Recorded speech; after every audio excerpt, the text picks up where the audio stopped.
Ladies and gentlemen, the All-Australian was released yesterday, but at the time of recording, maybe a few days ago. And I'm here to first of all critique it and then give you my All-Australian, which really should be the true one, right? As you can see on the screen, this is the All-Australian team that was just released for 2024. And I've got big issues with this team, okay? I'm gonna be completely honest with you. First of all, let's go through all the players on this list and the team, and let's review it. So, first of all, as a defender, Nick Blakey, I like that. Jacob Wiedering as fullback, I like that. Luke Ryan has had a phenomenal season. Happy with all those picks. Dane Zorko's been outstanding. He was a lock for me. Jeremy McGovern. Look, Harris Andrews could go in there.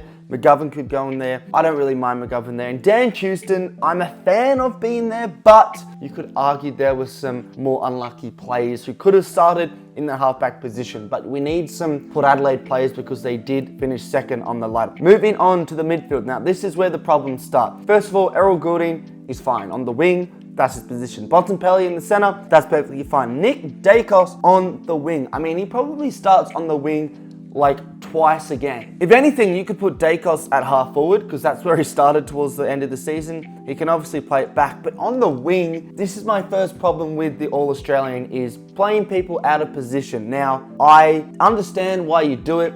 The midfielders obviously dominate All-Australian and you need to squeeze them in. Like further on, we can see in the forward line, there are some predominant midfielders in there. It makes sense. But I would rather see a team that rewards the best player in that position, right? And Dacos isn't a winger. I'll talk about who should be there, but if you're a Hawthorn fan, you probably know who it is. But Dacos in the team is a definite. Max Gawn as a ruck is an absolute no. Definitely not. I think Jerry and Marshall have been better than him this season. I think they've chosen him based off the name. Yes, when he's fit, he's arguably the best, but the reality is Jerry has been the best ruck all season, and I think Marshall's been second best, so I hate that choice. Cripps as midfielder with Sarong. I'm fine with Cripps. Sarong, it's debatable. Have there been better midfielders? Yes. We can talk about that a bit later. Half forward, Chad Warner. Is he a half forward? Well, Warner and Heaney we'll talk about in the same vein. They've played predominantly midfield. I'm sure their midfield stats, they've started maybe 67% in the midfield, then the half forward line. Now, this sort of changed when Callum Mills came fit and Parker was back in the side. They had to rotate a bit more, but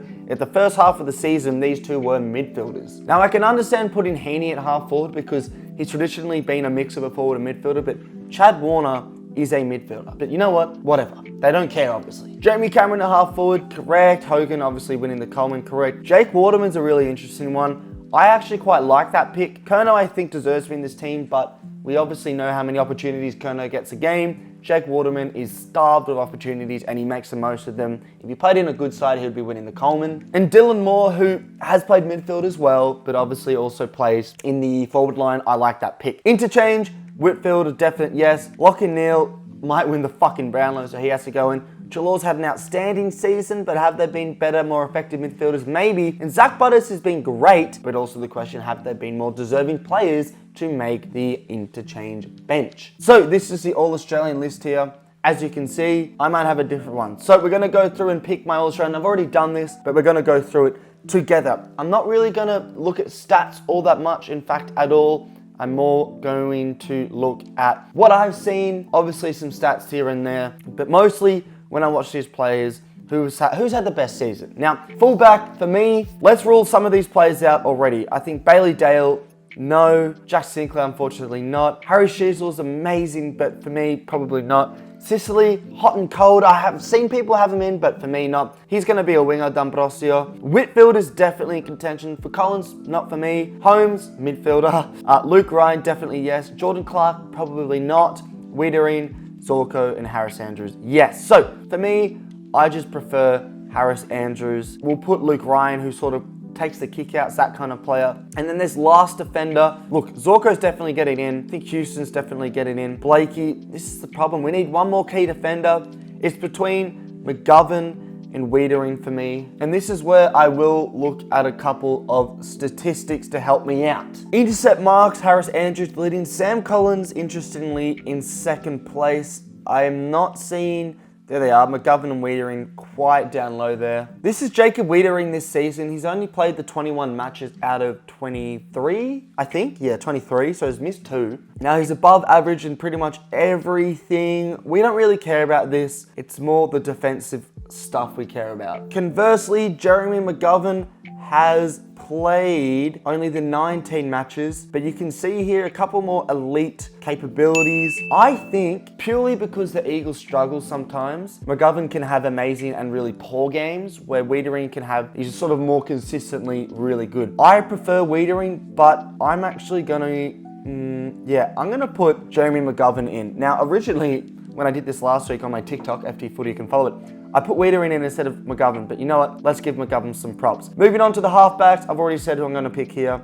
Definitely Zorko. Blakey goes in, and I think Houston goes in as well. Some of these players will feature on the bench, okay? But for me, these are my halfbacks. Zorko and Blakey have been amazing. Houston, I could understand why people don't have him in, but for me, he's a big part of Port Adelaide's system. Moving on to the centre. I believe, do we have a rucky? No, so we got winger, midfielder, winger, okay? That is the key, wingers. Goulding goes straight in as our first winger, non-negotiable. As our, make sure my mic's on, as our second, we'll go midfielder first, sorry. Look, who do you want to start? Probably Cripps has been the best midfielder this season. And then for our other winger, they did pick Nick Dacos. No, the winger for me is Massimo D'Ambrosio. He is a winger, and he has been the second best winger in the comp this season after Errol Goulding. That's pretty simple for me. Pretty fucking simple. Half forward now. This is where, look at this. Like, you can choose Noah Anderson, Caleb Sarong, Zach Merritt. You can choose Sheasel, Zach Butters,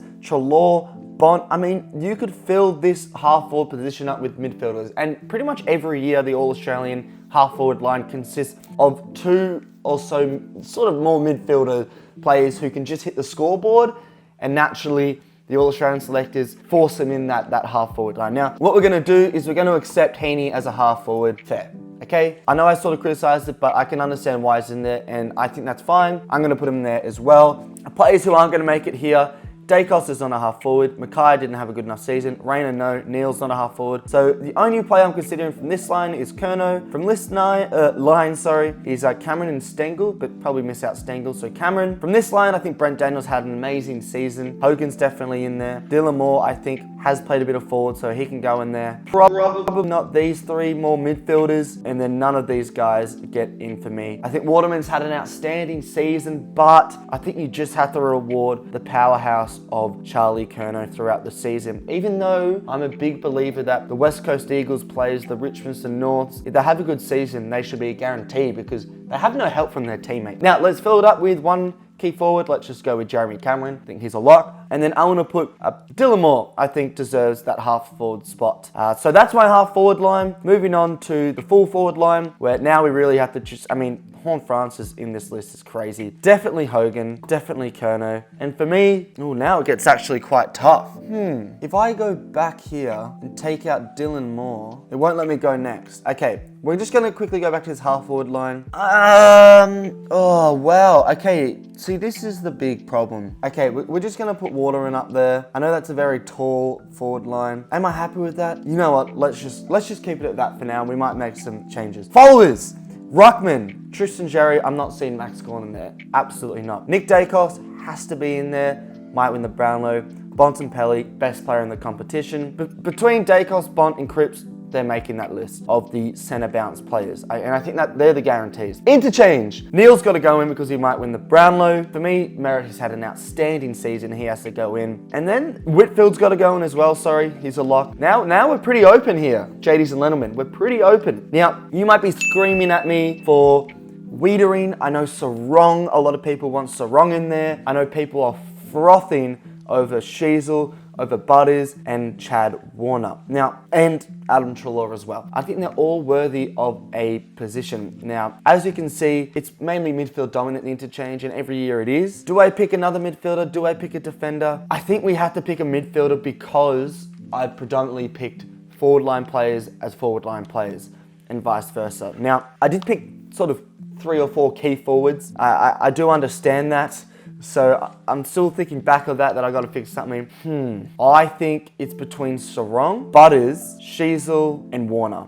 I think Treloar's had a great season, but just not sure the influence is quite there like the other players. I think Butters has had an outstanding season, but I would say Chad Warner's had a better season. This is hard. You know what? I'm going to reward... Fuck. Okay, let's just say I choose you for now, Chad Warner. Okay, so this is allegedly my list, okay? I'm happy with the defense, 2 key defenders, some smalls. That's great. That defense is beautiful. The centers are happy with that. Wing, midfielder. Half forwards. This is the problem I have. Now, the followers and interchange is fine. I'm questioning, can I fit either Butters or Sarong in that half forward line? Now, I'm going to do a bit of research really quick. I'm trying to find out if I can find the percentage of time played up forward for Zach Butters, Caleb Sarong, Chad Warner, those types of players to warrant having them as a forward line player. I can't really find it. I think they're both midfielders, but goals kicked, you scroll quite low down here. Chad Warner's kicked 32 goals this year, and Zach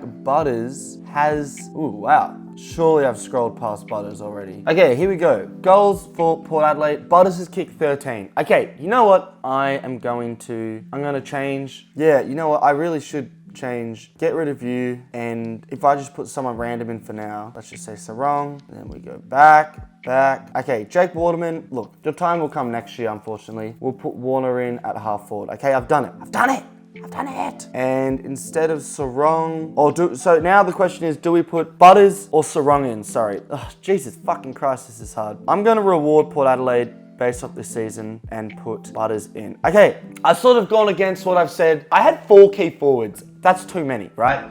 And out of all those key forwards, Curnow, Cameron, Hogan, and Waterman, who didn't quite make it, I would happily be completely fine if you put 2 or 4 in. Any one of those combinations. Now, I've just snuck 3 in. Hogan, I actually think is probably the worst of the 4, but he's won the Coleman. Cameron, I think, is the best player, but Curnow's the best forward, but arguably Waterman is the best forward because he gets the least serves. Anyway, this is it. So, let's compare now. At fullback, they've got, well, their defenders. In fact, the only difference for our defense is I have Harris Andrews over Jacob Wiedering. Happy with either. I think Wiedering's had an outstanding season, and I actually kind of prefer Wiedering as a player, but I think statistically, Harris Andrews has been amazing. And also just based off how Brisbane finished, where they finished on, where they finished on the ladder as well, I think you have to have him in there. So that's the only difference I've got. In the midfield, I don't have Sarong, I don't have Gawn, but I've got the other 2. As you can see, where is my midfield here? Centre and followers. So I've got Jerry over Gawn, I've got Dacos, Bontempelli,